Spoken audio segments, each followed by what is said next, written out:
May mga pagkakataon na ang tunay na kulay ng isang tao ay lumalabas lamang kapag wala ka ng halaga sa kanilang paningin. Nang araw na pirmahan ko ang aming divorce papers, ang biyenan kong babae, isang taong dating kinikilala sa lipunan na minsay buong pagmamalaking ipinakilala ako bilang kanyang mabait na manugang sa harap ng maraming tao, ay walang pakundangang inihagis ang isang salansan ng mga bank card sa mesa.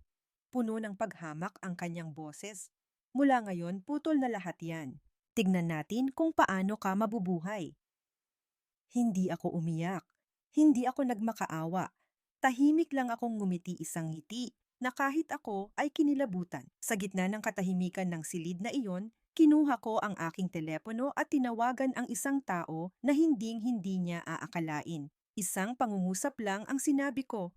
I-freeze mo ang lahat ng account niya at tanggalin mo siya sa posisyon bilang CEO para sa akin. Sa sandaling iyon, alam kong isang buong pamilya ang malapit nang bumagsak dahil sa pagkakamaling maliitin ang maling tao. Nang araw na bitbit ko ang aking maleta, papasok sa bahay na iyon, ambon lang ang ulan. Walang hangin, walang lakas, sapat lang para maging makintab at basa ang kalsada, katulad ng pakiramdam ko noon, malabo ngunit may pag-asa pa rin. Ang tatlong palapag na bahay ay nasa loob ng isang exclusive na subdivision sa Alabang. Ang itim na bakal na gate ay mahigpit na nakasara. 2 beses akong nag-doorbell. Sa pangatlong pindot, saka lang bumukas ang pinto. Hindi ang asawa ko, kundi ang aking biyenan. Sinuri niya po ako, mula ulo hanggang paa, ang kanyang tingin ay hindi galit kundi mapanuri. Para akong isang bagay na kadarating lang at tinitimbang niya kung karapat-dapat ba ito sa presyong ibinayad. Nandito ka na pala, tanong niya. Ang boses niya'y walang kabuhay-buhay. Opo, sagot ko habang nakayuko. Walang ngiti, walang tanong na, napagod ka ba sa biyahe? Tinalikuran niya ako at naglakad papasok. Ako na mismo ang humila ng aking maleta. Ang tunog ng mga gulong nito sa sahig na tiles ay kakaibang tuyo. Malawak at maliwanag ang sala, elegante ang mga kasangkapan, ngunit hindi ko maintindihan kung bakit ako giniginaw. Mas malamig pa kaysa noong nakatayo ako sa labas, sa ilalim ng ambon. Bumaba mula sa itaas ang asawa kong si Marco, maayos ang suot na polo shirt, may bahid ng pagkailang sa kanyang mukha. Nakauwi ka na pala, sabi niya. Sapat lang ang lakas para marinig ko. Ngumiti ako, pilit na nagpapakita ng pagiging natural, ngunit sa sandaling iyon, napagtanto kong hindi siya masaya. Wala ang pananabik ng isang lalaking sumasalubong sa kanyang asawa pagkatapos ng kasal. Tungkulin lamang. Umupo ang biyenan ko, isinantabi ang kanyang mamahaling bag at nagkrus ng braso. May mga patakaran sa bahay na ito. Maagang gumising tama sa oras matulog. Ang pagkain ay dapat laging nakahanda sa tamang oras. Walang pagpapalatilate ng gising. Sunod-sunod ang tango ko. Opo, naiintindihan ko po. Marunong ka bang magluto? Konti lang po. Bahagya siyang ngumisi. Hindi pwede ang konti lang. Hindi kami nag-uwi ng tao rito para lang magpasarap sa buhay. Ang mga salitang iyon, bagamat marahan binitawan, ay tila isang malaking pabigat sa aking puso. Sa unang gabi, ako ang nagluto ng hapunan bilang pagpapakilala. Malawak at malinis ang kusina, ngunit pakiramdam ko'y banyaga ako rito. Hirap akong gamitin ang bawat kaldero, ang bawat bote ng pampalasa. Namo ang pawis sa aking noo, hindi ko alam kung dahil sa init o sa bigat ng sitwasyon. Nang maihain ko na ang pagkain, kumuha ng isang pirasong isda ang biyenan ko, dahan-dahang ginuya at ibinaba ang kanyang mga kubyertos. Maalat. Isang salita lang, wala nang iba. Ang asawa ko na katabi ko ay nagpatuloy lang sa pagkain na parang walang narinig. Gabi na halos 10:00 na nang matapos akong maghugas ng mga plato. Mula sa sala naririnig ko ang tunog ng TV, mula sa silid ng aking biyenan. Ang tawanan mula sa palabas ay parang napakalayo, walang kinalaman sa akin. Nang gabing iyon, nakahiga ako sa isang di pamilyar na kama, nakatingin sa kisame, pinakikinggan ang patak ng ulan sa labas.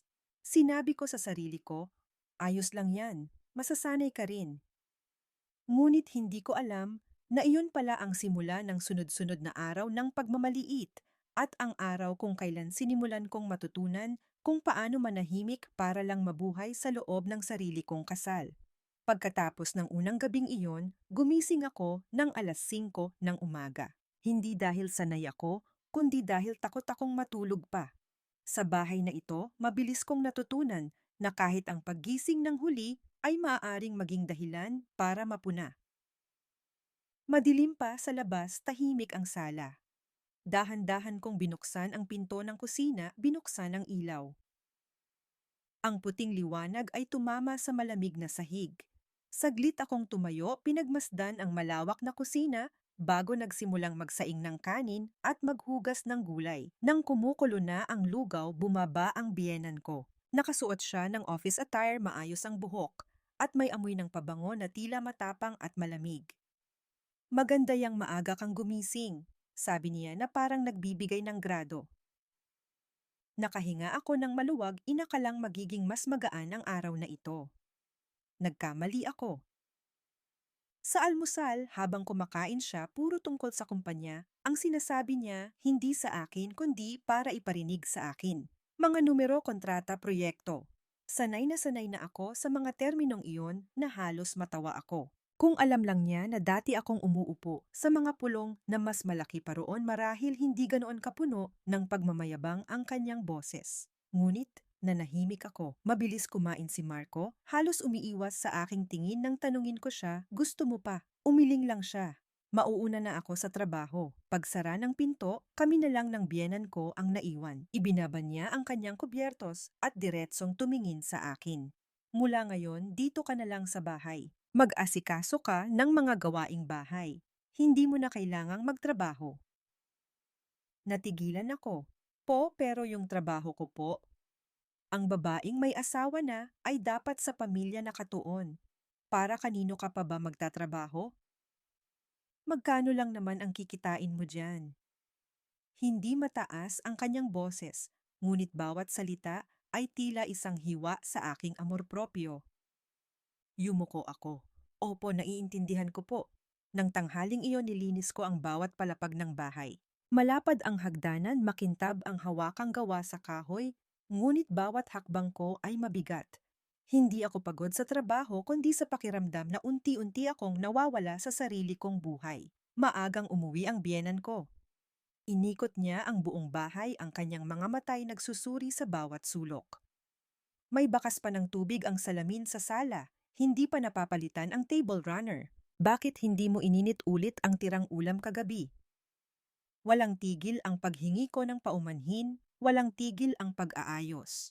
Sa bawat opo na lumalabas sa bibig ko, pakiramdam ko'y lalo akong bumababa.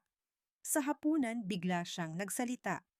Malaki rin ang gastos sa pagpapakain ng isang taong walang ginagawa sa bahay na ito. Nag-angat ng tingin si Marco, akmang may sasabihin, ngunit nanahimik na lang ulit. Tahimik akong sumubo ng kanin, may bara sa aking lalamunan. Sa unang pagkakataon sa buhay ko, naintindihan ko kung ano ang pakiramdam ng kumain na parang lumulunok ng bato. Nang gabing iyon, habang naghuhugas ako ng plato, dumadaloy ang malamig na tubig sa aking mga kamay. Sa sala, malakas ang tunog ng TV, ang tawanan ng mga artista sa screen ay tila isang pangungutya. Tiningnan ko ang sarili kong refleksyon sa salamin ng bintana sa kusina, maliit, tahimik at walang lugar sa mundong ito. Ngunit sa sandaling iyon, isang ideya ang mabilis na dumaan sa isip ko. Ayos lang. Hayaan ninyo silang isipin yan. Dahil walang sino man sa bahay na ito ang nakakaalam na ang pananahimik ko ay hindi dahil sa kahinaan, kundi dahil hindi pa ito ang tamang oras para magsalita. Mula ng araw na iyon, ang buhay ko ay umikot sa isang paulit-ulit at nakakasakal na ritmo. Bawat araw ay parehong maagang gumising, magluto, maglinis, at sa hapon hintayin ang pag-uwi ng aking biyenan para makarinig ng ilang puna.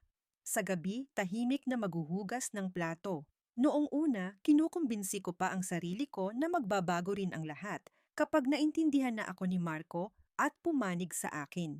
Ngunit habang tumatagal, napagtanto kong wala siyang pinapanigan. Isang gabi, habang nagtutupi ako ng mga damit sa aming silid, pumasok si Marco. Umupo siya sa kama at bumuntong hininga. Mahal, sabi ni Mama, dapat daw magtipid ka sa paggastos. Nag-angat ako ng tingin na gulat. Wala naman akong ginagastos. Yung para sa gastusin sa bahay. Sabi ni Mama, malaki na raw ang dagdag na gastos mula nang dumating ka. Natigilan ako sa sinabi niya. Matagal ko siyang tinitigan umaasang makakita ng kahit kaunting pag-aalala o pagtatanggol ngunit wala. Umiwas siya ng tingin. Ganyan ba talaga ang tingin mo? Tanong ko. Nanahimik siya at ang kanyang katahimikan ay mas masakit pa kaysa sa isang panunumbat. Sa mga sumunod na araw, naging mas mapagmasid ako. Madalas ng gabing-gabi umuwi si Marco. Minsan halos hating gabi na amoy alak at isang di pamilyar na pabango. May meeting lang kasama ang kliyente. Sabi niya nang walang detalye. Hindi na ako nagtanong pa. Hindi dahil hindi ako nagdududa, kundi dahil pagod na ako. Isang hapon, hindi sinasadyang narinig ko ang pag-uusap ng biyenan ko sa telepono sa sala. Hindi niya alam na nakatayo ako sa may hagdanan. Oo, nasa bahay lang siya palagi, wala namang kinikita. Huwag kang mag-alala, may plano na ako. Ang mga manugang na ganyan dapat lang napaalisin. Nanigas ako sa kinatatayuan na pahigpit ang kapit ko sa hawakan ng hagdan. Ang puso ko'y kumakabog ng malakas na halos mabingi ako. Sa mata pala niya, matagal na akong isang pabigat. Nang gabing iyon sa hapunan, tiningnan niya ako, malamig ang boses. Ang babaeng hindi marunong magkaanak ay walang silbi sa kahit anong bagay. Nahulog ang mga kubyertos mula sa aking kamay. Katabi ko lang si Marco, ngunit hindi siya nagsalita. Hindi tumutol, hindi ako ipinagtanggol. Yumuko ako para pulutin ang mga ito. Pilit na pinipigilan ang panginginig ng aking boses. Aakyat na po muna ako. Nang gabing iyon mag-isa akong nakaupo sa dilim. Hindi ako umiyak. Naramdaman ko lang ang isang malaking kawalan. Napagtanto ko na ang unti-unting nawawala sa akin ay hindi ang pag-ibig, kundi ang respeto, isang bagay na dapat sana ay mayroon ako sa loob ng isang pamilya. Nag-vibrate ang telepono ko. Mensahe mula kay Marco. Huwag mo nang pansinin ang sinabi ni Mama. Nag-aalala lang yon para sa pamilya. Matagal kong tinitigan ang mga salitang iyon bago pinatay ang screen. Sa unang pagkakataon, isang malinaw na ideya ang pumasok sa isip ko. Kung magpapatuloy ito, hindi na ako magiging ako. Lumabas ako sa balkonahe, huminga ng malalim. Madilim ang langit, malamig ang hangin, ngunit kakaiba ang isip ko ay nagsimulang maging mas malinaw kaysa dati. Dahil naintindihan ko na kapag ang iyong pananahimik ay itinuturing na pagsuko panahon na para maghanda para sa araw na hindi ka na mananahimik. Nang umagang iyon, habang nagsasampay ako ng damit sa balkonahe, nakarinig ako ng tunog ng sasakyan na huminto sa tapat ng gate. Pagsilip ko, nakita kong maagang umuwi ang biyenan ko, napakaga. Isang masamang kutob ang dumaan sa isip ko, mahina ngunit malinaw. Pumasok siya sa bahay na may malamig na mukha. Walang bati, walang tingin sa akin. Inihagis lang niya ang kanyang bag sa mesa at sumigaw, "Bumaba ka rito." Pinunasan ko ang aking mga kamay at bumaba sa sala. Ang bigat ng atmosfera sa loob ng bahay ay sapat na para marinig ko ang tiktak ng orasan sa dingding. Umupo siyang tuwid sa sopa, magkasalikop ang mga braso sa dibdib. Umupo ka. Umupo ako sa dulo ng sopa, tuwid ang likod, ang mga kamay ay nakapatong sa aking hita. Alam mo ba kung bakit kita pinababa ngayon? Tanong niya. Umiling ako dahil hindi ko na kaya. Ang kanyang boses ay hindi malakas, ngunit matalas na parang kutsilyo. Mahigit 1 taon ka na sa bahay na ito. Hindi ka makapagbigay ng apo. Hindi ka nagtatrabaho para kumita ng pera at palagi ka lang nasa kusina. Sa tingin mo ba karapat-dapat ka pang manatili rito? Bawat salita ay direktang tumatama sa aking pandinig. Kinagat ko ang aking labi, pilit na pinapanatili ang kahinahunan. Opo, pero ang pagkakaroon po ng anak ay kailangan ng panahon at ang pagtatrabaho naman po ay pinutol niya ako. Huwag ka nang magsalita. Sinabi ko na hindi kailangan ng bahay na ito ang isang babaeng walang silbi.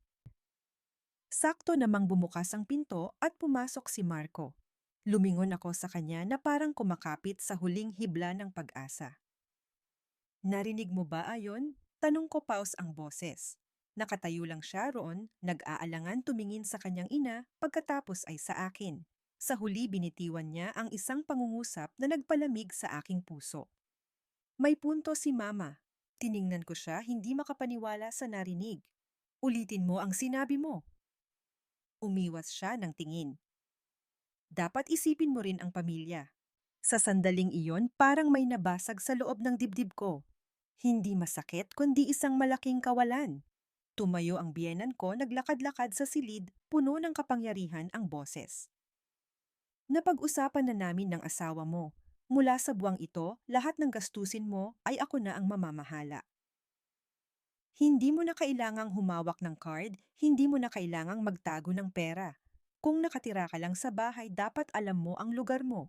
Nag-angat ako ng tingin, nanginginig ang boses. Pero mama, hindi naman po ako humihingi ng sarili kong pera. Hindi ka nga humihingi, pero pera ng pamilya ko ang ginagastos mo. Diretsahan niyang sabi, walang pag-aalinlangan. Nakatayo lang doon si Marco tahimik. Nang gabing iyon, napansin kong nawawala na sa wallet ko ang dati kong bank card. Tinanong ko si Marco. Nasa kay mama na, maikli niyang sagot. Mapait akong ngumiti. So kung may kailangan akong bilhin kay mama, ako magsasabi? Isang simpleng pangungusap, ngunit opisyal na nitong kinumpirma ang aking posisyon sa bahay na ito, isang nakikitira. Nang gabing iyon, matagal akong nakatingin sa kisame. Hindi umiiyak, hindi nanunumbat. Mayroon lamang isang malinaw na pakiramdam na ako'y isinusubo sa isang sulok. At kakaiba nang wala na akong matakbuhan, nagsimulang kumalma ang aking puso sa isang nakakatakot na paraan. Kinuha ko ang aking telepono, binuksan ang contacts at huminto sa isang pamilyar na pangalan na matagal ko nang hindi pinapansin. Hindi ako tumawag, hindi pa ito ang oras. Pinatay ko lang ang screen, ipinikit ang aking mga mata at naisip, sige, itulak niyo pa ako ng kaunti. Dahil alam ko kapag desidido na ang isang tao na yurakan ka, malapit na rin ang araw na kailangan nilang pagbayaran ito. Pagkatapos ng pag-uusap na iyon, ang lahat sa bahay ay kitang-kitang nagbago. Hindi sa pamamagitan ng sigawan, kundi sa isang bagay na mas nakakatakot, isang sinasadyang panlalamig. Hindi na ako tinatawag na anak ng biyenan ko. Tinatawag niya ako sa aking pangalan. Minsan isang muso lang ang ginagamit niya para utusan akong linisin ito o punasan iyon na parang isang katulong. Isang umaga nilak niya ang cabinet sa kusina. Walang dahilan. Tahimik akong nakatingin sa pagsasara nito, blanko ang isip. Pagtanghali nang magtanong ako, Ma, magluluto po ba ako para sa ating lahat? Maikli siyang sumagot, huwag na. Sa labas ako kakain. Nang gabing iyon, umuwi si Marco na may dalang isang supot ng fast food. Kainin mo muna to. Tiningnan ko ang supot pagkatapos ay siya. Hindi mo ba nakikitang may mali rito? Bumuntong hininga siya. Huwag mo nang palakihin pa ang gulo. Ang pangungusap na iyon ang tuluyang nagsara ng huling pinto sa aking puso. Ilang araw ang lumipas, may bisita sa bahay kasosyo sa negosyo ng aking biyenan. Inayos niya ang sala at tinawag ako para maghain ng tsaa. Habang inaabot ko ang tasa, nagsalita siya sapat ang lakas para marinig ng lahat. Pasensya na kayo, nasa bahay lang kasi yan kaya medyo walang alam. Pagpasensyahan nyo na. May isang tumawa, may isa namang tumango. Walang nakakaalam na bawat salita niya ay tila paghuhubad sa akin sa harap ng ibang tao. Nandoon si Marco. Tahimik. Nakatayo ako sa likod ng upuan, mahigpit na nakakuyom ang mga kamao. Sa unang pagkakataon sa buhay ko, naramdaman kong wala na akong pagkakakilanlan. Pagkatapos noon, binigyan ako ng biyenan ko ng isang papel listahan ng mga buwanang gastusin. Kung may kailangan kang bilhin, isulat mo dyan. Ako ang mag-aapruba. Hawak ko ang papel, nanginginig ng bahagya ang kamay ko, hindi sa takot kundi sa kahihiyan. Nang gabing iyon, binuksan ko ang aking wallet. Walang laman, walang cash, walang card. Lahat ay kinuha na para bang hindi ako umiral. Matagal akong nakaupo sa silid. Sa labas naririnig ang tawanan mula sa sala. Nanunood sila ng isang masayang palabas. At ako, sa unang pagkakataon, naintindihan ko hindi kailangang saktan ka ng isang tao ng pisikal. Kunin lang nila ang lahat sa'yo at babagsak ka na. Hawak ko ang telepono, tinitingnan ulit ang contact list. Nandoon pa rin ang pamilyar na pangalan. Ngayon hindi ko na pinatay ang screen. Sinesave ko ang numero sa favorites. Alam kong malapit na ang araw na gagawin ko ang tawag na iyon. Nang umagang iyon, katatapos ko lang magwalis sa sala nang bumaba ang biyenan ko. Suot niya ang dati niyang office attire, malamig ang mukha, hawak ang itim na leather wallet. Halika rito, tawag niya. Ang boses niya ay hindi malakas, ngunit tiyak. Alam kong hindi magiging mapayapa ang araw na ito. Tumayo ako sa harap niya. Nandoon din si Marco, ngunit nakatayo siya sa gilid na parang iniiwasan ang mangyayari. Binuksan ng biyenan ko ang kanyang wallet, isa-isang inilabas ang mga bank card at inilagay sa mesa. Isa, dalawa, tatlo, lahat ay nakapangalan sa akin, ngunit ang pera roon ay hindi ko kailanman ganap na nagamit. Dahan-dahan niyang itinulak ang mga ito sa direksyon ko, matalim ang tingin. Tingnan mong mabuti. Bago pa ako makasagot, nagpatuloy siya, bawat salita ay parang martilyo. Mula ngayon, ang mga ito ay wala ng halaga sa'yo. Natigilan ako. Maano pong ibig ninyong sabihin? Ipinakansela ko na lahat. Maikli niyang sabi, walang pag-aalinlangan. Naging siksik ang hangin sa silid. Lumingon ako kay Marco. Alam mo ba, Tom Ponto, yumuko siya, isang bahagyang tango. Sa sandaling iyon, hindi na ako nakaramdam ng sakit. Ginaw na lang, isang ginaw na gumapang mula sa dibdib ko hanggang sa dulo ng aking mga daliri. Tumayo ang biyenan ko, medyo tumaas ang boses. Sapat na ang pagpapakain ko sa'yo. Ngayon, gusto kong makita kung paano ka mabubuhay ng walang pera, walang bahay. Ang mga salitang iyon ay malinaw, hubad at walang pagtatago. Tiningnan ko siya, pagkatapos ay ang bahay na ito na minsan kong inakalang pamilya. Saan po ako pupunta? Kahit saan mo gusto. Nag-cruise siya ng braso. Pero mula ngayon, ang silid na ito ay hindi na sayo. Lumapit si Marco, bumulong. Umalis ka muna pansamantala para humupa ang tensyon. Napatawa ako, isang mahinang tawa na kahit ako ay hindi nakilala. Pansamantala, bahay mo ito. Hindi siya sumagot. Umakyat ako sa silid, binuksan ang aparador. Ang mga damit ko ay itinapon na lang sa isang sulok. Ang mga bagay na dati kong pinahahalagahan ay magulong nakalagay sa isang lumang maleta. Nang hilahin ko ang maleta pababa, na sa sala ang biyenan ko. Sinuri niya ako mula ulo hanggang paa, ang kanyang tingin ay hindi na nagtatago ng paghamak. Tandaan mo ang araw na ito. Sabi niya, para sa hinaharap, hindi mo makakalimutan kung sino talaga ang may kapangyarihan. Nakatayo ako sa may pinto, mahigpit ang hawak sa handle ng maleta.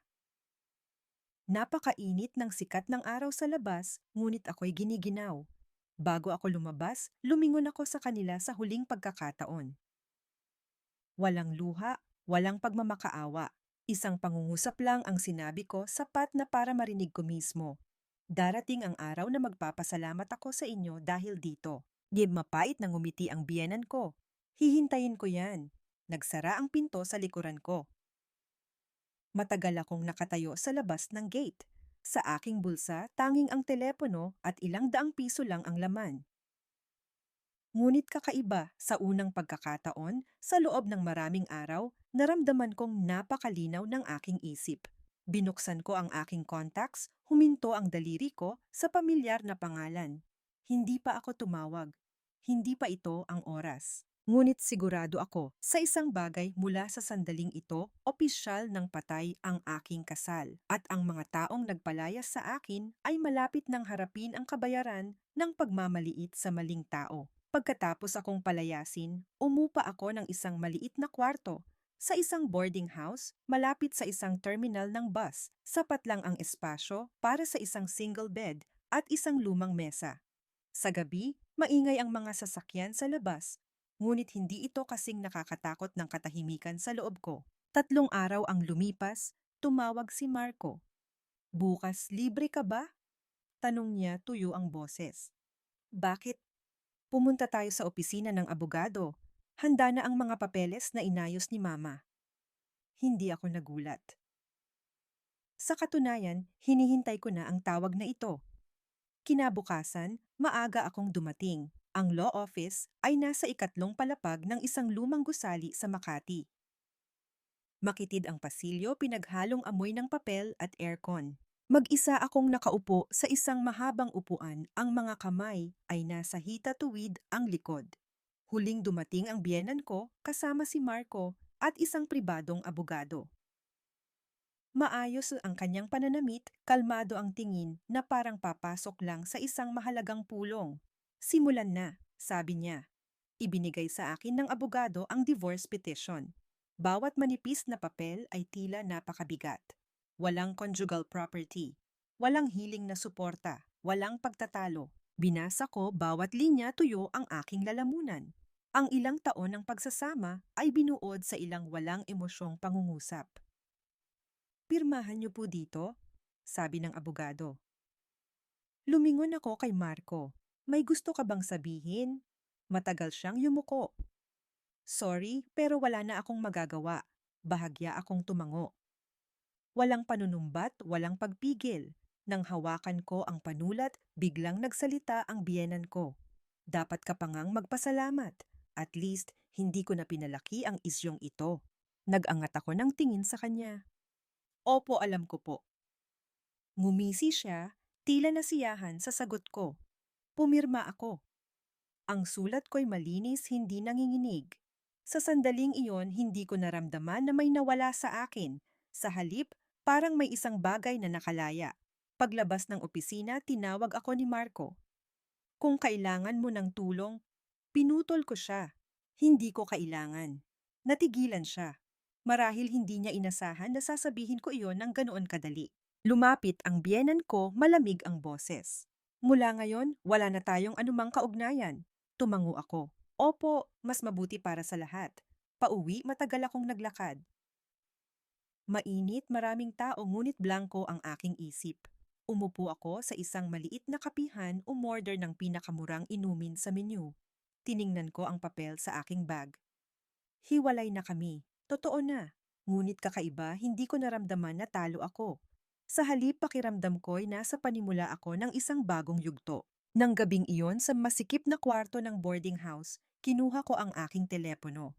Sa pagkakataong ito, hindi ko lang tiningnan ang pamilyar na pangalan. Pinindot ko ang call button. 2 ring lang sinagot na sa kabilang linya.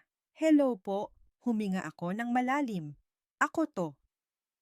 Ilang segundo ng katahimikan, pagkatapos ay umalingaw-ngaw ang isang pamilyar na boses, malalim at matatag. Sa wakas, tumawag din po kayo, ma'am. Bahagya akong ngumiti. Gusto kitang makausap bukas. Sige po, sagot niya.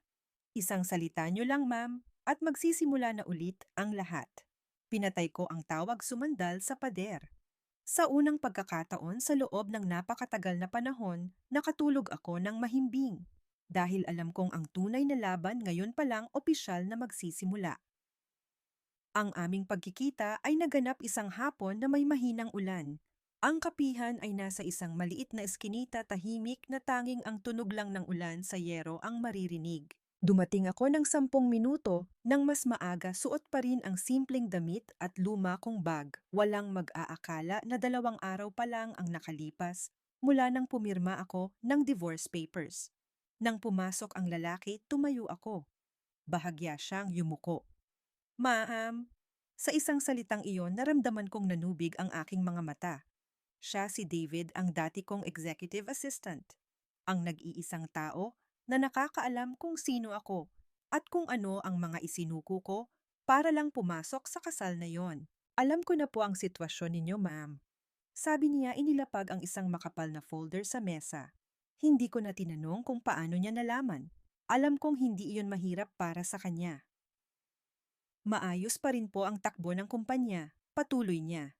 Kaya lang bilang CEO, maraming desisyon si Senyora Victoria kamakailan na hindi ikinatuwa ng mga shareholder. Dahan-dahan kong hinalo ang aking kape. Ang shares ko. Ngumiti siya ng bahagya. Buo pa rin po, ma'am. Walang sino mang nakagalaw. Tumingin ako sa labas ng bintana. Ang mga patak ng ulan ay dumadaos-dos, katulad ng panahong sinubukan kong kalimutan ang sarili ko. Noong mga panahong nagsisimula pa lang ang Reyes Corporation, Ako ang unang naglagak ng puhunan. Hindi ako ang nakapangalan, hindi ako nagpakita. Ang gusto ko lang ay isang normal na buhay at pinagbayaran ko iyon. Ano po ang plano ninyo, ma'am? Tanong niya. Matagal akong nanahimik. Hindi dahil nag-aalinlangan ako, kundi dahil pinipili ko ang bigat ng aking susunod na hakbang. Sa ngayon, wala muna. Sabi ko, hayaan mo siyang isipin na wala na talaga akong pera. Tumango siya. Naiintindihan ko po. Kumuha ako ng isa pang card mula sa aking bag at inilagay sa mesa. Dito mo kunin ang panggastos ko para sa buwang ito. Tiningnan niya ako, may bahid ng pagtataka. Naitago niyo pa po pala ito. Mapait akong ngumiti. Ang taong wala nang maaaring mawala ay laging nagiiwan ng isang paraan para makatakas. Pag-alis sa kapihan, naglakad ako sa ilalim ng ulan. Walang payong, hindi nagmamadali. Sa unang pagkakataon sa napakatagal na panahon, hindi ko na naramdaman na biktima ako. Sa ibang lugar sa lumang bahay, pinag-aaralan ng biyenan ko ang financial reports. Kumunot ang noo niya dahil hindi kasing ganda ng inaasahan niya ang mga numero. Hindi niya alam na ang babaeng kapapalayas niya lang ang siyang may hawak ng pinansyal na buhay niya. At lalong hindi niya alam na ang bawat araw na lumilipas ay isang countdown para sa kanyang posisyon bilang CEO. Pagkatapos ng pagkikita namin ni David, bumalik ako sa simpleng pamumuhay na parang walang nangyari. Sa umaga, nagtatrabaho ako bilang part-timer sa isang maliit na tindahan. Sa gabi, umuuwi ako sa aking kwarto, nagluluto ng simpleng pagkain at binubuksan ang bintana para pumasok ang hangin. Walang nakakaalam na sa likod ng katahimikang iyon ay isang serya ng mga tahimik na pagkilos. Sa head office ng Reyes Corporation, nagsimulang makaramdam si Senyora Victoria ng kakaibang hangin. Ang mga pulong na dati isang tango niya lang ay tapos na ngayon ay puno na ng mga tanong. Na-audit na ba ang report na ito? Bakit lumagpas sa budget ang proyektong ito? Kumukunot ang noo niya ngunit pinapanatili ang kanyang autoridad. Sundin lang ang dating plano. Ngunit ngayon hindi na lahat nananahimik. Isang hapon tinawag niya si Marco sa kanyang opisina. May napapansin ka bang problema sa kumpanya? Umiling si Marco, ngunit hindi maitago ang pag-aalala. Ang naririnig ko lang po mas nagiging mahigpit ang mga shareholders. Sinong shareholders? Pasigaw niyang tanong. Hindi sumagot si Marco dahil hindi niya rin alam. Ang alam lang niya ang mga numero ay hindi na sumusunod tulad ng dati. Sa ibang lugar, nakaupo ako sa harap ng luma kong laptop sa aking kwarto, binabasa ang report na ipinadala ni David. Malinaw ang bawat linya. Lahat ay nangyayari ayon sa aking inaasahan. Nag-text ako sa kanya, huwag munang gumalaw. Mabilis siyang sumagot. Opo, ma'am to, pero hindi na siya mapakali.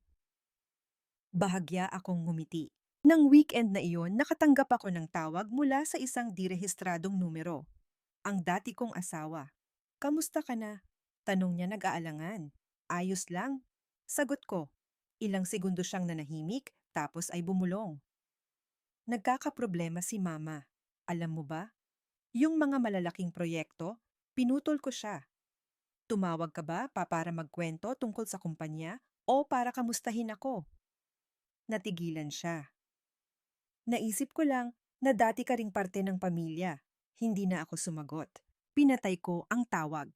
Nang gabing iyon, mag-isa si Senyora Victoria sa malawak na sala. Sa mesa, isang salansan ng mga hindi pa napipirmahang dokumento. Matagal niya itong tinitigan. Sa unang pagkakataon, may bahid ng pag-aalinlangan sa kanyang mga mata. Hindi niya alam na ang nararamdaman niya ay simula pa lang. Sa labas nakatayo ako sa bintana ng aking kwarto, pinagmamasdan ang mga sasakyan sa ibaba. Malamig ang hangin, ngunit payapa ang aking puso. Bulong ko sa sarili, hindi pa ito ang oras. Hayaan mong sila mismo ang maglantad sa sarili nila. Dahil alam na alam ko kapag ang isang tao ay sanay na nasa itaas, isang maliit na pagkawala ng balanse lang at ang pagbagsak niya ay magiging mas masakit ng maraming beses. Nang umagang iyon, nakatanggap ako ng isang maikling text mula kay David. Urgent board meeting 9:09 ng umaga. Tense na siya. Tiningnan ko ang relo. 7:30 ng umaga. Itinabi ko ang telepono at tumayo sa harap ng salamin sa aking maliit na kwarto. Sa unang pagkakataon sa loob ng maraming buwan, hindi ako nagsusuot ng simpleng damit. Pinili ko ang isang simpleng business suit, neutral ang kulay. Hindi magarbo, hindi komplikado, ngunit sapat para pumasok sa anumang silid nang hindi minamaliit. Paglabas ko, nagulat ang landlady ko. Marahil hindi siya sanay sa ganitong itsura ko. Sa head office ng kumpanya, kakaiba ang kapaligiran. Mas mabilis maglakad ang mga empleyado pabulong ngunit apurado ang mga usapan. Hindi ako dumiretso sa conference room. Tumayo ako sa hallway pinagmamasdan ang nakasarang salaming pinto. Sa loob nakaupo si Senyora Victoria sa kanyang karaniwang pwesto. Marami siyang sinasabi, matatag pa rin ang boses, ngunit mayroon ng bahid ng kawalan ng katiyakan. Pansamantala lang ang delay ng proyektong ito dahil sa market fluctuations. May plano na ang management. Isang miyembro ng board ang nagsalita. Pero kailangan namin ng kasiguruhan. Naging mabigat ang katahimikan. Sa sandaling iyon, pumasok si David may ibinulong sa isa sa mga miyembro ng board. Tumango ang lalaki. Bumukas ang pinto ng conference room. Pumasok ako. Lahat ng mata ay napunta sa akin. May mga kumunot ang noo dahil hindi ako kilala. May mga bahagyang naguluhan. At may isang taong natigilan ang dati kong biyenan. Tiningnan niya ako na parang nakakita ng multo. Ang tingin na iyon ay dati kong kilala, ngunit ngayon hindi na ito paghamak kundi pagkabalisa. Anong ginagawa mo rito? Tanong niya, mas mahina ang boses. Ngumiti ako, ng bahagya. Dadalaw sa meeting. Wala kang karapatan? Mariin niyang sabi. Isang miyembro ng board ang marahang nagsalita. Paupuin ninyo siya, senyora. Ito ay kahilingan mula sa isang shareholder. Natahimik ang buong silid. Hinila ko ang isang upuan at umupo direktang kaharap niya. Walang yuko, walang iwas tingin. Humigpit ang pagkuyom ng kanyang kamao, pilit na pinapanatili ang kahinahunan. Sinong shareholder? Sumagot ang isa pa, ang majority shareholder, ang nagbigay ng proxy sa kanya para dumalo ngayon. Tiningnan ko siya ng diretso kalmado ang aking mga mata. Nagpatuloy ang pulong ngunit wala nang makapag-focus. Naging mas sunod-sunod ang mga tanong, mas binusisi ang mga ulat. Hindi ako masyadong nagsalita. Paminsan-minsan lang nagtatanong ako ng maikli, ngunit tumatama sa punto. Sino ang nag-apruba sa gastusing ito? Saan nakabatay ang desisyong ito? Sa bawat pagsasalita ko, bahagyang nagugulat si Senyora Victoria. Pagtapos ng pulong, tinawag niya ako. Ano ba talaga ang pinaplano mo? Tumayo ako, inayos ang aking damit. Ginagamit ko lang po ang karapatan ko, mahina kong sabi. Tiningnan niya, ako, ang kanyang mga matay, unti-unting napuno ng pagkalito. Anong karapatan? Hindi ako sumagot. Tumango lang ako sa mga miyembro ng board at lumabas. Sa hallway, huminto ako saglit at nag-text kay David. Ihanda mo na ang susunod na hakbang. Sumagot siya halos kaagad. Opo, ma'am. Nagsisimula na siyang mataranta. Isinilid ko ang telepono sa aking bulsa at lumabas ng gusali. Maaraw mahangin. Alam kong mula sa sandaling pumasok ako sa silid na iyon, hindi na maibabalik ang dati. At nagsisimula na ring maintindihan ng dati kong biyenan ang isang bagay na ayaw niyang aminin, ang babaeng pinalayas niya ay hindi nawala. Nagbalik lang siya sa isang paraan na hinding-hindi niya inaasahan. Pagkatapos ng pulong na iyon, hindi na naging tahimik ang kumpanya. Mabilis kumalat ang tsismis. Walang nagsasalita ng diretsahan, ngunit lahat ay bumubulong tungkol sa isang misteryosong shareholder, sa isang babaeng biglang lumitaw sa boardroom at nagpabago ng lahat sa ilang maikling tanong. Si Senyora Victoria ay nagkulong sa kanyang opisina. Nasa mesa ang makapal na folder, ngunit hindi niya mabasa ni isang linya. Sunod-sunod ang tawag mula sa mga department head, mga kasosyo, mga kakilala. Hindi niya sinasagot. Sa unang pagkakataon, naramdaman niyang nawawalan siya ng kontrol. Pumasok ka rito. Tawag niya kay Marco ng gagalaiti. Pumasok si Marco, bakas ang tensyon. Makailan mo pa nakilala ang babaeng yon? Diretsahan niyang tanong. Natigilan si Marco. Sinong? Sino po? Huwag kang magkunwari. Hinampas niya ang mesa. Yung babae sa meeting. Bakit siya may karapatang dumalo? Matagal na nanahimik si Marco bago marahang nagsalita. Mapamilyar po siya sa akin. Nanliit ang mga mata ni Victoria. Pamilyar kamukha. Kamukha siya ng dati mong asawa. Tumigil ang mundo sa silid na iyon. Biglang tumayo si Senyora Victoria. Ano ang sabi mo? Hindi po ako sigurado. Sabi ni Marco, nanginginig ang boses. Pero yung mga mata niya, yung paraan ng pagsasalita niya, nakita ko na po dati. Umiling si Victoria na parang kinukumbinsi ang sarili. Imposible. Ano namang alam noon sa kumpanya, ngunit sa loob-loob niya isang malabong takot ang nagsimulang mabuo. Samantala nakaupo ako sa isang maliit na kainan malapit sa opisina sa harap ko ay isang mainit na bowl ng mami. Dahan-dahan akong kumakain kalmado na parang walang kinalaman. Si David ay nakaupo sa tapat ko.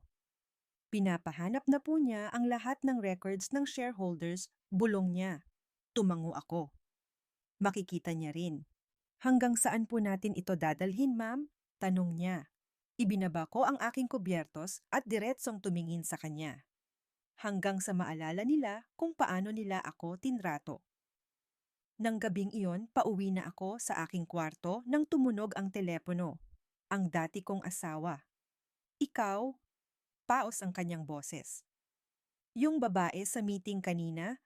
Ikaw ba yon? Nanahimik ako ng ilang segundo. Ano sa tingin mo? Humihingal siya. Gusto ko lang malaman, sino ka ba talaga? Bahagya akong natawa. Walang pang-iinis, walang galit. Ako pa rin to. Hindi. Halos sumigaw siya. Kung ikaw ngayon, anong nagawa namin? Hindi ako sumagot. Pinatay ko ang tawag. Sa kabilang linya, napaupo si Marco sa isang upuan. Sa unang pagkakataon sa buhay niya, nakaramdam siya ng takot. Hindi takot na mawalan ng pera, kundi takot na nawalan siya ng isang taong hindi niya kailanman inunawa. Sa lumang bahay nakatayo si Senyora Victoria sa harap ng bintana nakatingin sa pamilyar na kalsada. Bigla niyang naalala ang sandaling hinihila ko ang aking maleta. Palayo ang kakaibang kalmadong tingin ko. Ano nga ba ang naisip niya noon? Tignan natin kung paano ka mabubuhay. Ngayon, ang mga salitang iyon ay bumabalik sa kanya at ako nakahiga sa aking maliit na kama nakatingin sa kisame. Payapang-payapa dahil alam kong kapag nagsimula ng magtanong ang mga tao tungkol sa iyo, iyon din ang panahon na wala na silang karapatang maliitin ka. Ang natitira na lang ay oras. Ang ikalawang pulong ng Board of Directors ay naganap isang linggo lang pagkatapos ng una, ngunit ang kapaligiran ay ibang-iba na. Wala nang nagtatawanan, wala nang dumarating ng huli. Lahat ay nakaupo na may makakapal na dokumento sa harap nila, seryoso ang mga mukha. Huling pumasok si Senyora Victoria. Suot pa rin niya ang kanyang formal na damit, tuwid pa rin ang lakad, ngunit kung titingnan mong mabuti, mahigpit na mahigpit ang pagkuyom ng kanyang mga kamay. Umupo siya sa upuang pang-chairman. Magsimula na tayo. Tumakbo ang pulong ng mahigit kalahating oras, puro numero, chart, ulat, audit. Sa bawat pahinang binubuklat, lalong namumutla ang kanyang mukha. Sa huling bahagi isang miyembro ang nagsalita. Kailangan nating linawin ang isang bagay. Nag-angat ng tingin si Senyora Victoria. Anong bagay?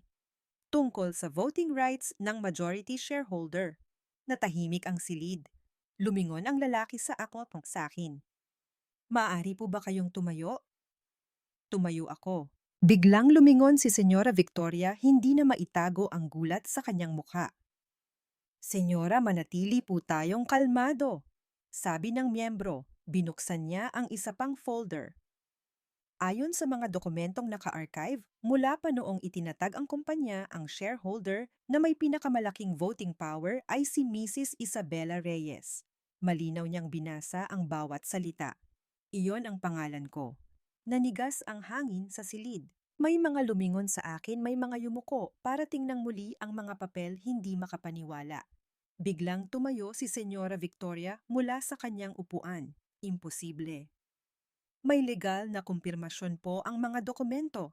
Kalmadong sagot ng miyembro. At ngayong araw, opisyal ng kinumpirma ng shareholder na ito ang kanyang karapatan bilang kinatawan. Lahat ng mata ay bumaling sa akin. Tumingin ako ng diretso malinaw ang boses, ngunit hindi mataas. Tama po yan. Umatras ng isang hakbang si Senyora Victoria na parang naubusan ng lakas. Niloko, niloko mo ako. Umiling ako. Kailanman ay hindi po ako nagsinungaling. Hindi niyo lang po kailanman tinanong. Ang mga salitang iyon, bagamat mahina, ay tila isang punyal na tumusok sa kanyang ego. Isa pang miyembro ang nagsalita. Dahil sa mga kamakailang pagkakamali sa pamamahala iminumungkahi ng board na pag-aralan muli ang posisyon ng Chief Executive Officer. Lumingon si Senyora Victoria sa bawat isa. Walang tumingin sa kanya. Sa unang pagkakataon sa buhay niya, naintindihan niya ang pakiramdam ng iwanan. Natapos ang pulong sa isang mabigat na katahimikan. Habang paalis na ang lahat, tinawag niya ako paos ang boses. Bakit? Bakit ngayon mo lang sinabi? Tumayo ako, sa harap niya kalmado. Kung sinabi ko po ba noon, maniniwala po ba kayo? Hindi siya sumagot. Yumuko ako sa board at lumabas. Maliwanag ang mga ilaw sa hallway. Mabagal ngunit matatag ang aking mga hakbang. Sa likuran napaupo si Senyora Victoria sa kanyang upuan. Lahat ng inakala niyang sa kanya ay nagsimulang mawala. At ako, alam kong ang pinakamabigat na suntok ay naibigay na. Ang natitira na lang ay ang mga kahihinatnan. Pagkatapos ng pulong na iyon, isang kakaibang katahimikan ang bumalot sa head office. Walang gulo, walang ingay, ngunit ramdam ng lahat ang isang malakas na alon sa ilalim. Inutusan si Senyora Victoria na pansamantalang isalin ang kanyang kapangyarihan para sa isang investigasyon. Nakaupo siya sa kanyang pamilyar na opisina, pinagmamasdan ang 4 na sulok na ilang taon niyang itinuring na kanyang teritoryo. Nandoon pa rin ang mesa, ang upuan, ngunit ang kapangyarihan ay nagsimula ng mawala. Tinawagan niya ang lahat ng kanyang mga kakilala. May mga hindi sumasagot, may mga sumasagot, ngunit mabilis at malayo ang pakikitungo. Sa unang pagkakataon, naramdaman niyang nag-iisa siya. Sa kabilang bahagi ng lungsod, nakaupo ako sa isang maliit na meeting room kasama si David. Nasa mesa ang mga legal na dokumento handang-handa. Walang butas. Sigurado po ba kayo, ma'am? Tanong niya. Tiningnan ko ang mga folder. Sigurado. Hinawakan ni David ang telepono, ngunit sinenyasan ko siyang huminto. Ako na. Ako mismo ang nag-dial. Isang ring, 2 ring. Sa pangatlo sinagot. Bakit ka tumatawag? Ang boses ng dati kong biyenan paos, ngunit pilit pa ring nagpapakita ng katatagan. Hindi ako nagpaligoy-ligoy. Tumatawag ako para ipaalam sa inyo. Ipaalam ang ano? Pasigaw niyang sabi. Dahan-dahan kong sinabi ang bawat salita. Ipa-freeze ang lahat ng corporate accounts na kasalukuyan ninyong ginagamit. Sa kabilang linya, narinig ko ang kanyang paghingal. Wala kang karapatan. Mayroon, pinutol ko siya, kalmado pa rin ang boses. Bilang ang may pinakamalaking share. Tila huminto ang mundo. Nagpatuloy ako bago pa siya makasagot. At ayon sa desisyon na inaprubahan ng board mula sa sandaling ito, hindi na po kayo ang Chief Executive Officer. Ganap na katahimikan sa kabilang linya. Pagkaraan ng ilang sandali, mapait siyang tumawa. Akala mo ba tapos na kapag tinanggal mo ako? Ang kumpanyang ito ang buhay ko. Bahagya akong ngumiti. Opo, at buhay ko rin. Bago pa man kayo pumasok dito. Natigilan siya. Binitiwan ko ang huling pangungusap, napakahina. Dito nagtatapos ang tawag. Pinatay ko ang telepono. Walang sigawan, walang masakit na paghihiganti. Tama lang na tao, tamang karapatan, tamang panahon. Tiningnan ako ni David, bumuntong hininga. Tapos na po. Tumango ako. Sa head office, natulala si Senyora Victoria, nahulog ang telepono mula sa kanyang kamay. Sa labas, normal lang ang takbo ng mga empleyado, ngunit para sa kanya gumuho na ang lahat. Naalala niya ang araw na inihagis niya ang mga card sa harap ko, malamig na sinabing, tignan natin kung paano ka mabubuhay. Ngayon, ang mga salitang iyon ay bumabalik sa kanya mas matalas ng maraming beses. At ako, nakatayo sa harap ng salaming bintana, nakatingin sa lungsod. Maganda ang sikat ng araw. Ang puso ko'y hindi masaya, hindi rin nagagalak. Magaan lang. Dahil naintindihan ko ang hustisya minsan, ay hindi kailangang maging maingay. Kailangan lang dumating sa tamang oras. Pagkatapos ng tawag na iyon, mas mabilis nangyari ang lahat kaysa sa inaasahan. Sa loob lang ng 2 araw opisyal na inilabas ang desisyon ng kanyang suspensyon bilang CEO. Walang ingay sa media, walang press conference, ngunit sa mundo ng negosyo, mabilis kumalat ang balita. Ang dating kinikilalang steel magnate ay inutusang isalin ang lahat ng kanyang kapangyarihan. Umuwi siya ng mas maaga kaysa dati. Maliwanag pa rin ang bahay, ngunit wala na ang dating sigla ng mga taong labas-masok. Mag-isa siyang nakaupo sa sala, ang mga matay blankong nakatingin sa hagdanan. Sa unang pagkakataon, walang naghihintay ng kanyang utos. Walang tumatawag para humingi ng payo. At sa unang pagkakataon, hindi niya alam kung ano ang gagawin niya bukas. Si Marco, ang anak na dati niyang inaasahan, ay nakaupo sa tapat niya nakayuko. Ma, bulong niya. Kasalanan ko po ba ang lahat? Nag-angat siya ng tingin, wala na ang dating talas, pagod na lang. Ano sa tingin mo? Napalunok si Marco. Kung ipinagtanggol ko lang sana siya noon, kung hindi ko lang hinayaan na, tama na. Pinutol siya ng ina. Ano pang silbi ng mga yan ngayon? Ngunit alam din niya sa sarili na nagsimula ang lahat nang ihagis niya ang mga card sa mesa at binitiwan ang mapanghamak na mga salitang iyon. Nang gabing iyon, pinuntahan ako ni Marco sa aking boarding house. Kakauwi ko lang nang may kumatok. Pagbukas ko, nakita ko siyang nakatayo roon, gusot ang damit, namumula ang mga mata. Isabela, sabi niya, nanginginig ang boses. Nakatayo lang ako. Hindi ko siya pinapasok, hindi ko rin sinasara ang pinto. Humakbang siya papalapit at lumuhod. Patawarin mo ako, nanginginig niyang sabi. Patawarin mo ako dahil hindi kita naipagtanggol. Patawarin mo ako dahil hinayaan kong ikaw ang sumalo ng lahat. Matagal ko siya nang tiningnan. Walang gulat, walang emosyon na tulad ng inaasahan niya. Tumayo ka dyan, mahina kong sabi. Umiling siya. Wala na akong lahat. Tinanggal sa pwesto si Mama, magulo ang pamilya. Ngayon ko lang naintindihan na nawala ko na pala ang pinakamahalagang tao. Dahan-dahan akong bumuntong hininga. Huli na para maintindihan mo yan. Nag-angat siya ng tingin puno ng desperasyon. Mapapatawad mo pa ba ako? Nanahimik ako bago nagsalita ng malinaw. Hindi kita kinamumuhian, pero hindi na rin kita maaaring balikan. Natigilan siya. May mga bagay. Patuloy ko na kapag nabasag na, hindi sapat na ayusin lang. Magpapaalala lang ito sa isang tao kung gaano kasama ang naging trato sa kanya. Yumuko siya, tumulo ang luha sa sahig. Isinara ko ang pinto, sumandal doon saglit. Ang puso ko'y hindi gumaan, hindi rin bumigat. Isang kabanata lang ang natapos. Sa ibang lugar, nakaupo si Senyora Victoria sa isang madilim na silid, tinitingnan ang mga lumang litrato. Nandoon ako, ang manugang na dating tahimik na nakatayo sa likuran, hindi nagsasalita. Napagtanto niya na ang taong pinakamaliit niyang tiningnan ang siyang gumuho sa buong mundo niya. At ako, nakatayo sa bintana, pinagmamasdan ang mga ilaw ng lungsod. Hindi pa tapos ang lahat. Ngunit sigurado ako, ang pinagdadaanan nila ay simula pa lamang ng kabayaran. Nang hapong iyon, habang inaayos ko ang mga dokumento sa aking bagong opisina, kumatok ang receptionist. Ma'am, may gusto pong kumausap sa inyo. Sabi po niya dati niyo raw pong biyenan. Huminto ako.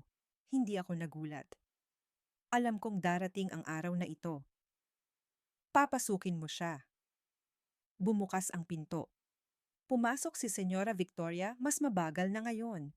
Maayos pa rin ang kanyang damit, ngunit wala na ang dating pagmamataas. Tiningnan niya ang buong silid bago huminto ang kanyang tingin sa akin. Tumayo ako. Umupo po kayo. Nag-alinlangan siya bago umupo sa silyang kaharap ko. Kamusta ka na? Tanong niya, tuyo ang boses. Ayos lang po. Kalmado kong sagot. Pumunta ako rito hindi para manumbat. Sabi niya, hindi makatingin ng diretsyo. Gusto ko lang sanang itanong kung maaari mo bang luwagan ng kaunti. Matagal ko siyang tiningnan, hindi para pahirapan siya, kundi para makita ang pagbabago sa isang taong dating nasa itaas. Anong klasing pagluluwag po ang gusto ninyo? Bigyan mo man lang ako ng kaunting dignidad, nanginginig niyang sabi. Sa buong buhay ko, hindi ko inakalang darating ang araw na magmamakaawa ako sa'yo. Bahagya akong tumango. Tama po kayo, hindi niyo inasahan. Tumayo ako at lumapit sa bintana. Nang araw na inihagis ninyo ang mga card sa mesa, hindi niyo rin po inisip ang dignidad ko. Nang araw na pinalayas ninyo ako, hindi niyo rin po tinanong kung paano ako mabubuhay. Yumuko siya nanginginig ang mga balikat. Hindi ako pumarito para maghiganti, patuloy ko. Ginagawa ko lang po kung ano ang tama. Nag-angat siya ng tingin na mumula ang mga mata. Kung ganoon sa pagitan natin, wala na po. Pinutol ko siya ngunit mahina ang boses. Natapos na po tayo noong araw na itinuring ninyo akong walang halaga. Bumalik ako sa mesa, inilapag ang isang folder sa harap niya. Ito po ang pinal na desisyon ng board. Mananatili po ang shares ninyo, ngunit wala na kayong kapangyarihan sa pamamahala. Walang nagpapalayas sa inyo sa kumpanya. Wala na lang kayo sa posisyon na nagpalimot sa inyo kung sino kayo. Matagal niyang tiningnan ang mga papel pagkatapos ay tumango. Naiintindihan ko. Tumayo siya. Bago umalis, yumuko siya ng napakababa. Kasalanan ko. Hindi ako sumagot, tumango lang. Nang magsara ang pinto, napabuntong hininga ako. Walang tuwa, walang galak. Pagtatapos lang ng isang relasyong matagal nang patay. Nang gabing iyon, pauwi ako. Naintindihan ko ang pinakamabigat na kabayaran ay hindi ang pagkawala ng pera o kapangyarihan, kundi ang pagyuko sa taong minsan mong hinamak. Nang umagang iyon, maaga akong dumating sa kumpanya. Tumayo ako sa harap ng aking opisina. Naalala ko ang lahat, ang kusina, ang mga masasakit na salita, ang pagyuko. Lahat ay huminto sa sandaling marinig ko ang tanong na, tignan natin kung paano ka mabubuhay. Binuksan ko ang pinto. Hinila ko ang silyang dating inuupuan ng isang taong sanay mag-utos at manghamak. Umupo ako. Walang pakiramdam ng tagumpay. Ang pakiramdam lang ay pagkatapos ng isang mahabang pag-ikot, nakabalik na ako sa tamang lugar ko. Sa unang pulong, sinabi ko sa mga department head, hindi ako nandito para baguhin kayo. Nandito ako para baguhin ang paraan ng ating pagtatrabaho. Ang kumpanyang ito ay hindi kailangan ng katapatan sa isang tao, kundi katapatan sa responsibilidad. May mga nakahinga ng maluwag. May mga nanatiling tahimik. Pagkatapos ng pulong, naisip ko ang maliit na kwarto kung saan ko tinanong ang sarili ko kung paano ako mabubuhay. Kung may nagsabi sa akin noon na darating ako dito, hindi ako maniniwala. Ngunit naintindihan ko lahat ng mayroon ako ngayon ay hindi regalo, kundi ang kabayaran ng pananahimik, pagtitiis at isang katatagan na hindi ko alam na mayroon pala ako. Isang hapon, tinanong ako ni David, Ma'am, gusto niyo po bang tingnan ulit ang mga lumang file? Binuklat ko ang isang folder. Nakita ko ang pirma ng dati kong biyenan. Hindi ako nagalit. Hayaan mo na yan dyan, sabi ko. Ang nakaraan ay hindi kailangang burahin. Kailangan lang na huwag nang ulitin. Nang gabing iyon, umuwi ako sa bago kong apartment. Nagluto ako sa sarili kong kusina. Walang pumupuna, walang sumisigaw.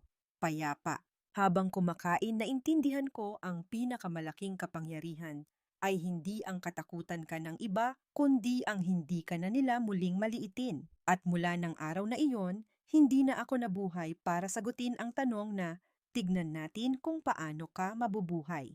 Nabuhay ako para malaman kong maayos na maayos ang buhay ko. Pagkatapos kong opisyal na umupo sa posisyon, hindi nagkagulo ang kumpanya. Sa halip, naging mapayapa ito. Sa mga pulong sinabi ko, ang nakaraan ay hindi na kailangang balikan.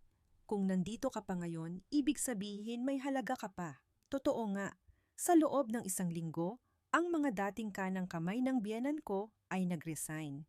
Walang ingay. Naintindihan nilang kapag wala na ang kapangyarihan, ang tunay na kakayahan ang magpapasya. Ang iba naman ay mas nagsipag. Isang gabi, tumawag ang dati kong asawa. Maayos ba ang kumpanya? Tanong niya. Oo, sagot ko. Narinig ko may mga umalis na. At ako na rin yata ang susunod. Alam mo kung bakit mahina kong sabi. Bumuntong hininga siya. Akala ko noon sapat nang makinig ako kay mama. Ngayon ko lang naintindihan na hindi pala ako kailanman tumayo sa sarili kong mga paa. May mga leksyon at sabi ko na natututunan lang kapag wala ka ng masasandalan. Nang gabing iyon, habang nakatingin ako sa mga ilaw ng lungsod, naintindihan ko hindi ko kailangan na yumuko sila sa akin. Ang kailangan ko lang ay hindi na nila ako muling mayurakan. At sa ibang lugar sa isang malawak ngunit malungkot na bahay nauunawaan na ng dati kong biyenan na kapag nasanay kang mag-utos, napakasakit pala kapag napilitan kang manahimik. Ang desisyon na tanggalin ang dati kong asawa ay hindi idinaan sa isang maingay na pulong. Tahimik na aayon sa proseso, walang exemption. Nang lumabas siya sa HR, dala ang isang kahon ng kanyang mga gamit, walang tumingin sa kanya nang matagal walang ng asar. Ngunit wala ring pumigil sa kanya. Mula sa itaas, nakita ko siya. Hindi ako bumaba. Hindi dahil sa panlalamig, kundi dahil naintindihan kong ito ang landas na kailangan niyang tahakin ng mag-isa. Nang tumawag siya, sinabi kong, hindi umalis ka dahil hindi ka kailanman tumayo gamit ang sarili mong kakayahan. Bago matapos ang tawag, sinabi niya, ngayon wala na akong lahat. Wala nang masasandalan, sabi ko. Panahon na rin para malaman mo kung kaya mong tumayo o hindi. Nang gabing iyon bumalik siya sa kanilang bahay. Nang makita siya ng kanyang ina na may dalang kahon, naintindihan na niya agad. Nawalan ka na rin ng trabaho, tanong niya. Tumangulang si Marco, hindi siya sinigawan ng ina na nahimik lang ito. Sa unang pagkakataon, wala nang mag-uutos at wala nang masasandalan sa bahay na yon. Ma, sabi ni Marco, mulat sa pool, hindi po yata ako naging tunay na lalaki. Tumingin sa malayo ang kanyang ina, hindi makasagot. Nang gabing iyon, nakatanggap ako ng text mula sa kanya. Aalis daw muna siya ng lungsod para matutunang tumayo sa sarili niyang mga paa. Nag-reply ako, sige, huwag kang babalik hanggat hindi mo pa kilala kung sino ka. May mga taong natututo lang lumaki kapag nawala na ang lahat. At may mga paghihiwalay na hindi parusa kundi paraan para mabuhay ang bawat isa sa paraang nararapat para sa kanila. Maagang gumising ang dati kong biyenan. Hindi dahil sa pulong o tawag.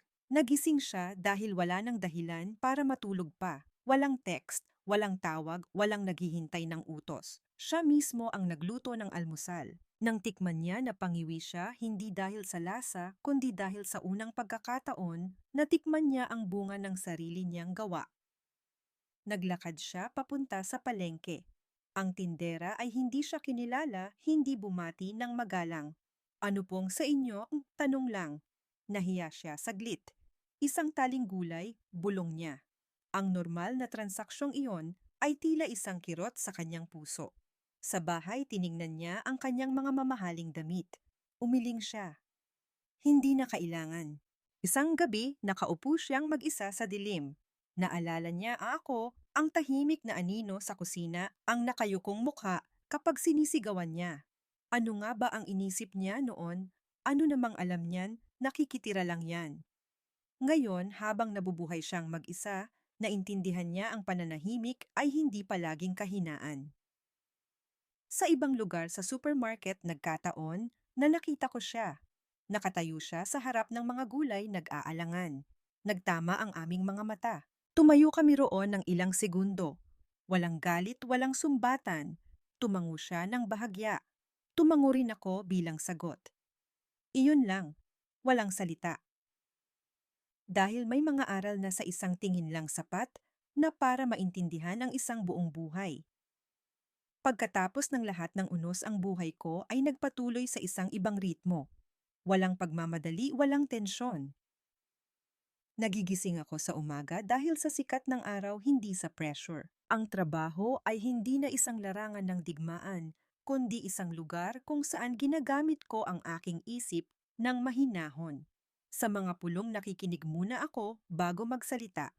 Walang natatakot, ngunit walang nangmamaliit. Ang tunay na respeto na tutunan ko ay hindi nagmumula sa malakas na boses, kundi sa pagiging consistent. Umuuwi ako sa tamang oras. Nagluluto ako para sa sarili ko. Walang pumupuna, walang nagagalit. Minsan tinanong ako ni David, "Ma'am, nagsisisi po ba kayo?" Ngumiti ako at umiling. Kung hindi dahil sa mga araw ng pagmamaliit, hindi ko matututunang tumayo ng tuwid.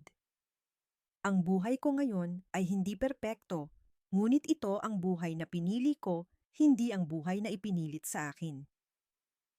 At sa kapayapaan na ito, naintindihan ko, hindi lahat ng nagwawagi ay kailangang magdiwang. May mga nagwawagi na sapat ng mabuhay ayon sa kanilang tunay na halaga. Ang pagkikita naming iyon ay hindi sinasadya.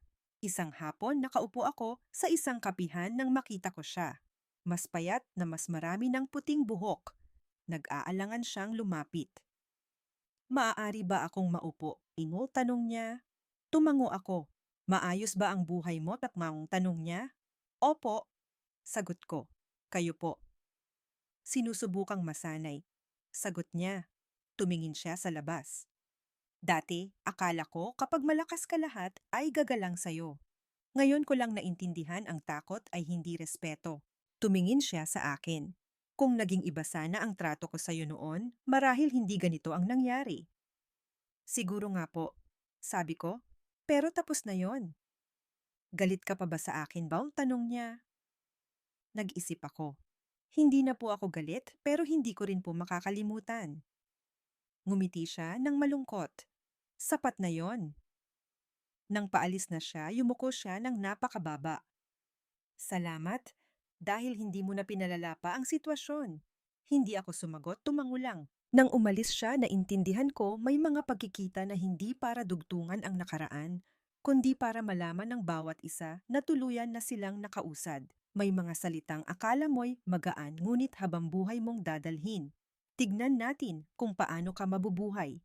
Paano nga ba ako nabuhay? Nabuhay ako sa pananahimik hindi dahil sa kahinaan, kundi dahil kailangan ko ng oras para malaman kung sino ako. Bumangon ako hindi para maghiganti, kundi para bawiin ang lugar na hindi naman talaga nawala sa akin. Ang mga dating ng api ay natutong mabuhay sa katahimikan. Lahat ay nagbayad sa paraan ng kanilang pakikitungo sa iba. At ako, pagkatapos ng lahat, wala nang galit. Kung may magtatanong sa akin ngayon, kung paano na ako nabubuhay, ngingiti ako at sasabihing maayos na maayos. Hindi na kailangan patunayan. Sapat nang sa bawat paggising ko, alam kong hindi na ako yumuyuko sa kahit kanino kahit pa sa sarili kong nakaraan. Dito nagtatapos ang kwento. Ang aral na mapupulot sa kwento. Ang kwento ay nagsasara hindi sa isang maingay na paghihiganti, kundi sa isang tahimik na pagkamulat.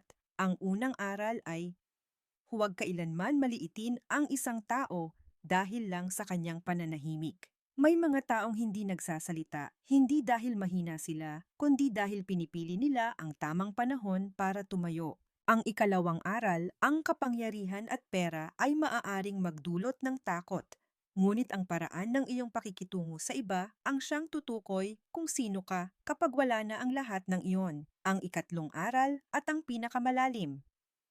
Sa isang pamilya, kung walang respeto, kahit pa nakatira kayo sa iisang bubong, maaari pa rin kayong maging estranghero sa isa't isa. At panghuli, ang karma ay hindi dumarating agad, ngunit palagi itong dumarating sa tamang tao sa tamang oras. Sa buhay, huwag kang magtanim ng sakit sa iba dahil lang sa tingin mo ay mas mataas ka. Dahil minsan ang taong minamaliit mo ang siyang magtuturo sa'yo ng pinakamalaking aral ng iyong buhay. Kung sa tingin mo ay may bahagi ng kwentong ito, na katulad ng iyong buhay kung ikaw ay nanahimik nagtiis at minamaliit, tandaan mo karapat dapat kang irespeto.